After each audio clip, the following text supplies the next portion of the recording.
definitely, as small as we are, we can't afford to lose a batch. So we have to be slow with certain steps of the brewing process. We can't speed it up. The first time we brewed a batch of beer here, we did the water batch and then we did a 7-barrel batch.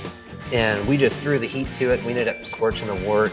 We learned that first batch that don't rush things.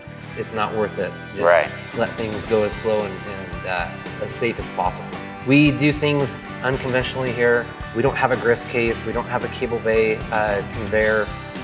We take a forklift. We throw all of our grain into the grist into garbage cans that we use just for mashing in, and we raise it up and do it. It's simply, we built the whole building ourselves, and as we progress, we'll fix like one thing, like, okay, now we don't have to do it this way. And then we put in some scaffolding and some catwalk so we could dry hop the fermenters without a ladder. So we have 45 acres here, about 30 of it's farmable, 20 of it's in barley. So we're doing American two-row, which is the base malt for most of our beers.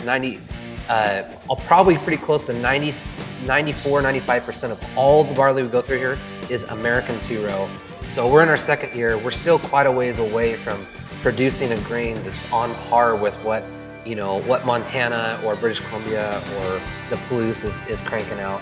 It's something we're trying. So but it's definitely going to take us a while to get to the point where we're good at every step. And up until recently, about 1.5 acres of hops. One thing we learned in that first fresh hop year, we can't get sometimes the varieties we want on the schedule we want to brew the beer.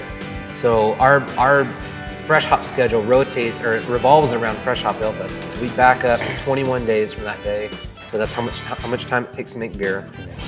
And then we harvest our own hops because we want a piney hop, which is Chinook, and we want a lemony hop, which is Centennial. So we have half of our field is Centennial, half of it is Chinook, and we know 21 days before fresh hop, we're going to be harvesting those hops. We don't dry our hops here. We don't have a kiln. We don't bale them. It's all just for fresh hops. So we just twine enough to get that one fresh hop beer done to be harvested 21 days before fresh hop. Thanks for checking out On Tap Brewers, the show that takes you behind the scenes of some of your guys' favorite breweries. If you like craft beer and the people that make it, you should subscribe and hit the bell icon to stay up to date. We drop a new video every Friday, and to hear their full story, check out our podcast, On Tap Brewers.